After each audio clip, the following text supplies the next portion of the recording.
Hello YouTubers, this is Mark Ruggiero here, Clark Commando 1983, and this will be my second video of however many it takes to learn GMT games A World at War. Today I'm going to cover something that I think a lot of new players struggle with. I know it's been obvious when I'm trying to teach the game, whether it's the concepts or just the ideas, but it is going to be research and production. So, that being said, research is the best way to think of it, is a way to increase your technology, your air nationality, naval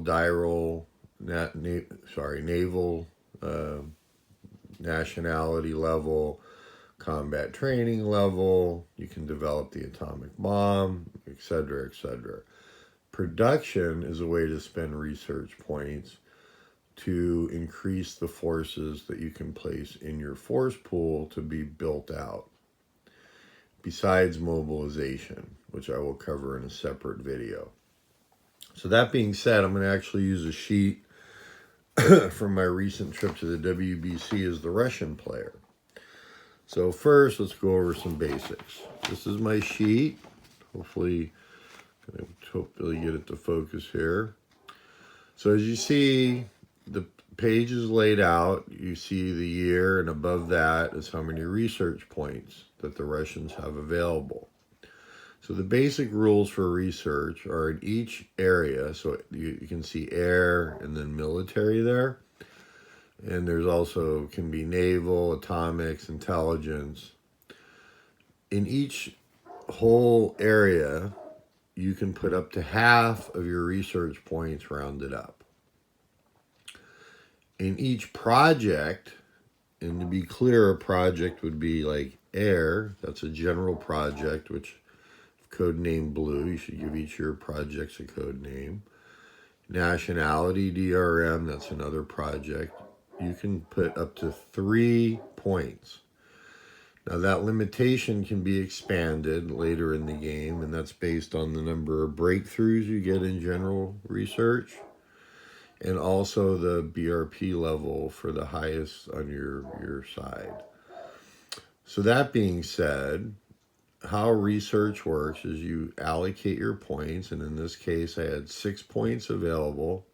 Also should note you can use up to a 30 your diplomacy points and place them in intelligence. So in this game, and you'll notice the Russians have no naval, I allocated 1 point to general research in air, 1 point to nationality DRM.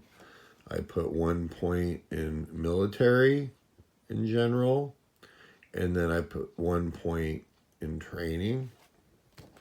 And then on the back, intelligence is where you get things like spy rings and your counterintelligence, and also your covert operations. Espionage is basically placing spy rings. Counterintelligence eliminates enemy spy rings. So there you can see I allocated 1 point in general research and 2 points down there in espionage because I wanted to get a spy ring and place it in Turkey. We'll cover spy rings in another video. And obviously in 1939, you can see it's all grayed out. There's no production allowed. All right, that doesn't start till 1940. So another piece, why is general research important? So what you're going to do, and you can, let's see if I can bring this in closer so you can see it. I'm going to focus on air so you can see it. Let's do this. There we go. So at the beginning of each turn, the Axis go first, then the Allies, and you can roll for 1 project in each general area per turn. That being air, military, so any of these. I could have picked nationality roll for first, but you generally want to do your general first. So you roll 3 dice, you eliminate the high, low, and the low roll, and you take the middle. And as you can see here, I got pretty lucky. So how I record mine is I rolled a 6, Plus 1 is a 7 result. Okay. And what that gave me is a plus 6. And that's based on the flip side of the player aid card. If you were to look up air, it tells you plus 6. And I note that for the next year because that will be my die roll modifier. And on the far right over here is 8 plus. That's what you would need to get a breakthrough.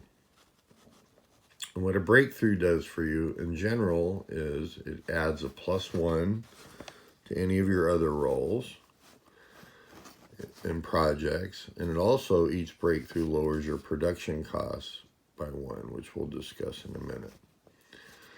So that being said,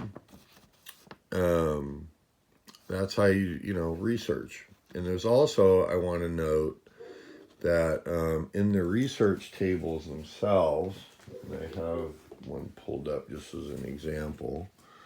Let's see if I can get this. So this one's, let's see here, combat training. And it gives a description and it gives some other modifiers.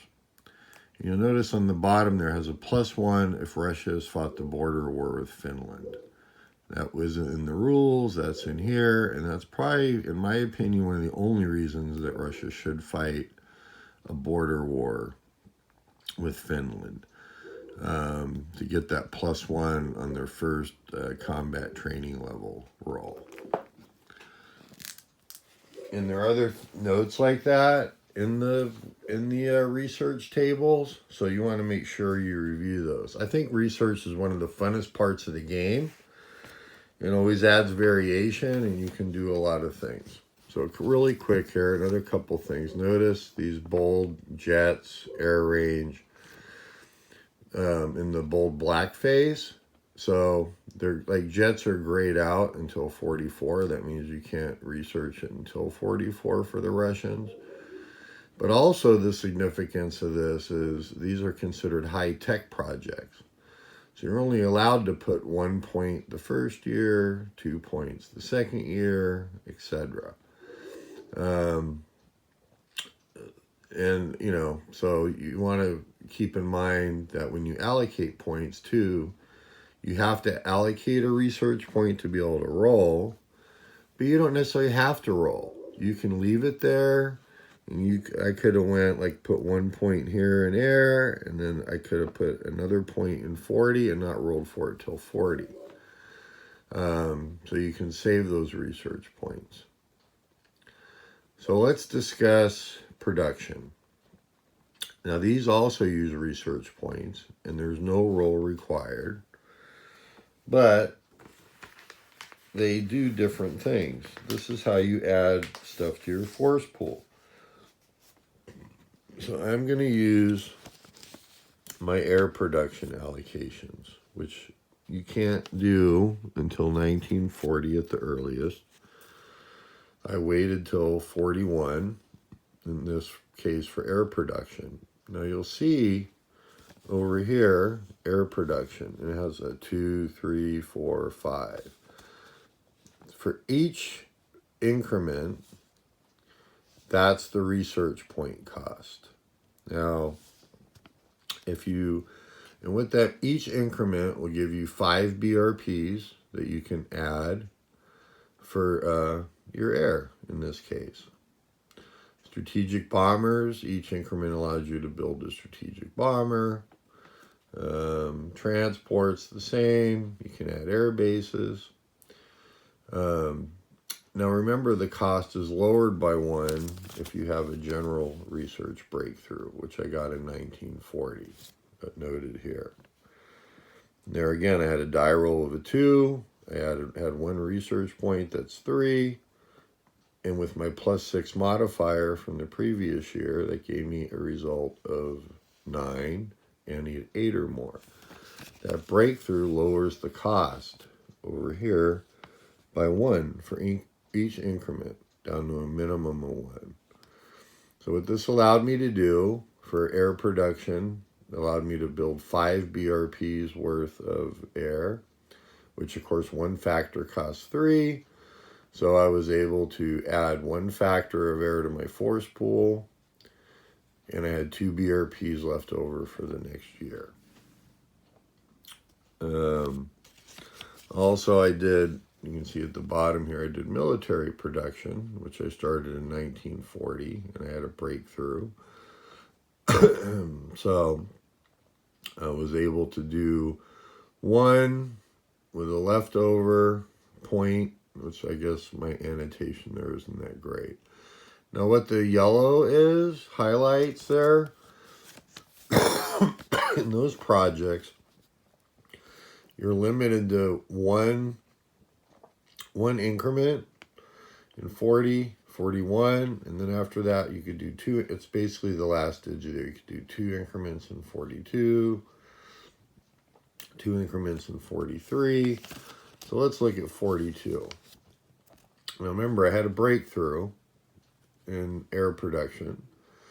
So normally the cost would be 2 plus 3 for the set would be 5 research points. But because I had a breakthrough, it was only 1, because it lowers this cost by 1, plus 2 for 4 for 2 increments. Now, I allocated 3 because my plan was, I believe, if I remember right, was to do 1 increment and then have leftovers to be able to increase the increments in 43. So anyways, I hope you find this video helpful. Just getting started on this, and I hope to improve my skills. And if you have questions, post questions, etc. And I look forward to doing more videos for you. Not sure which rule I'll cover next. Possibly mobilization. Perhaps I'll just go to some basics like movement and air basing, things like that. But I find World at War by GMT Games a really fun, exciting game that does have a commitment and a learning curve. But hope you enjoy the video, and thanks for watching.